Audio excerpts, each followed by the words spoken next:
So first of all, I would like to give a big shout out to Vince for recommending Grandia to me and making it possible for me to play the game. Thank you, Vince, so very much from the bottom of my heart.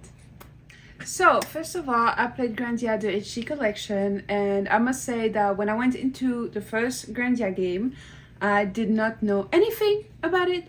No one around me had played the game. I did not really bother to look online anything because I was like, okay, this is a game I never heard of, so I want to go in blind and see what it has to offer. And boy, was I amazed. It was so fun.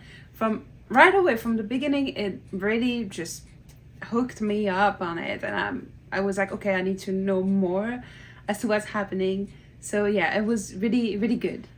While playing Grandia, I never once experienced boredom. I was hooked the entire time. Even when I was grinding over and over again, I was simply into it because it was so fun to see the levels of the magic and how powerful the characters were getting. So I really like that.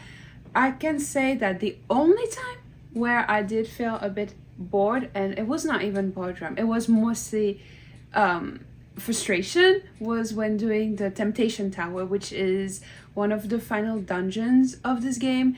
And it's a very tricky dungeon because there's only one save point and you gotta make it all the way to the top. And it was really frustrating because it's like such a big maze and there's a lot of enemies. So that's the only time where I was kind of annoyed. But even then, I didn't quit and I still made it through. The characters, the cast was simply so lovely. Right away, we are introduced to Justin and Sue. Sue is his best friend. She's younger than him and she's so wholesome. And Justin is just such a boy. Like, he's so cute. His name, first of all, is Justin. Like, they gave him such a generic name. Unlike many JRPG characters that tend to have kind of weird names, Justin is really such a common name. And he's just such an adorable main character. I like how throughout the game, if you pay close attention, you can see him maturing and stuff. So yeah, the cast, absolutely amazing. Everybody, I don't have a complaint about anyone. And shout out to my best boy, Puffy.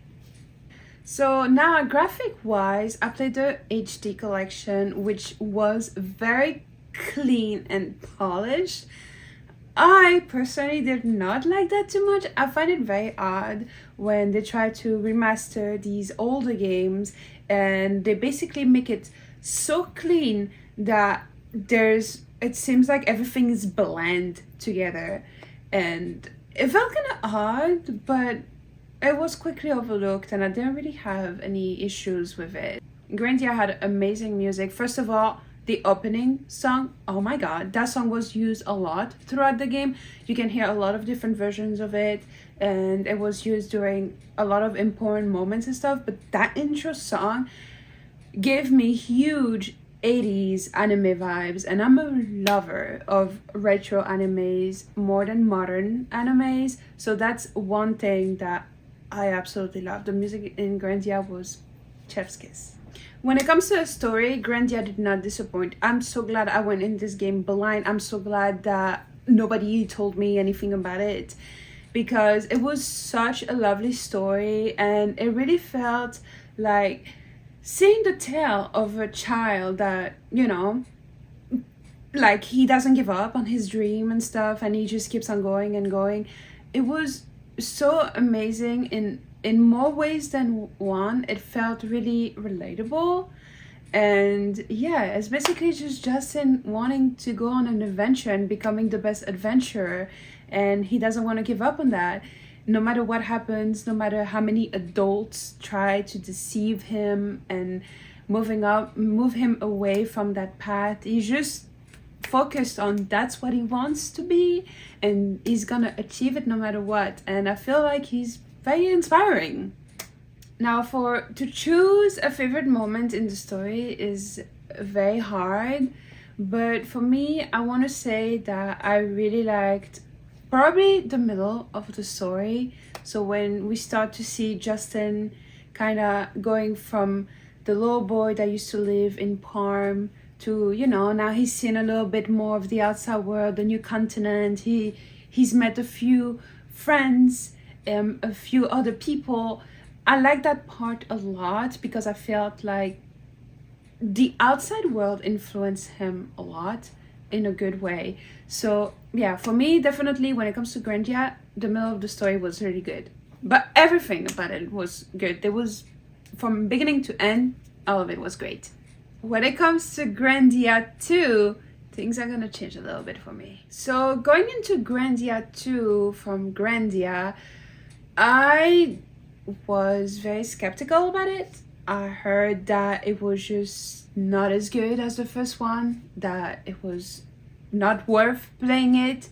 But me being me, I like to try games even if they suck. I like to see for myself, and well, I saw. And Grandia 2 is something else. Right off the bat, the game really felt different from Grandia. It was just weird. It reminded me a bit of Final Fantasy X, just a little, the aesthetic and colors, kinda.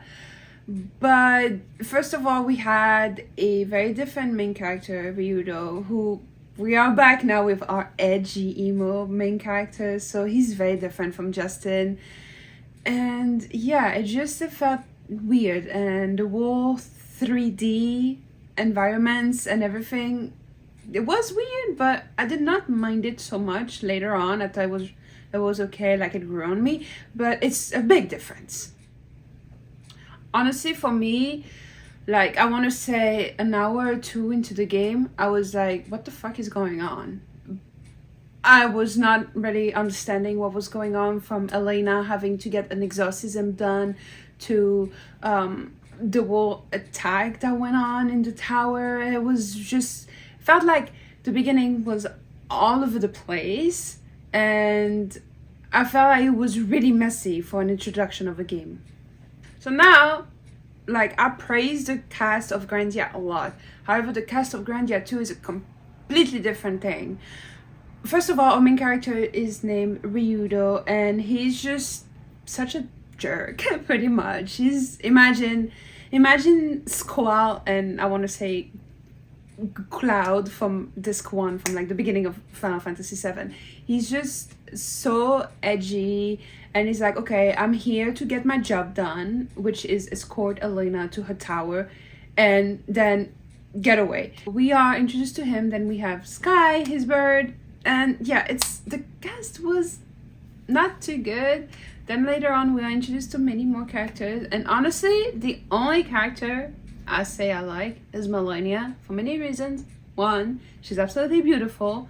Two, I felt like she was the only character that really had a personality for herself.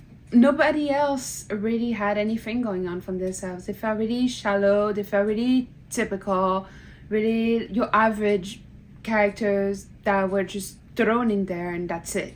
The whole time throughout Grandia 2, I kept thinking to myself, there must be a twist that's gonna happen, like anything that's going to be wow.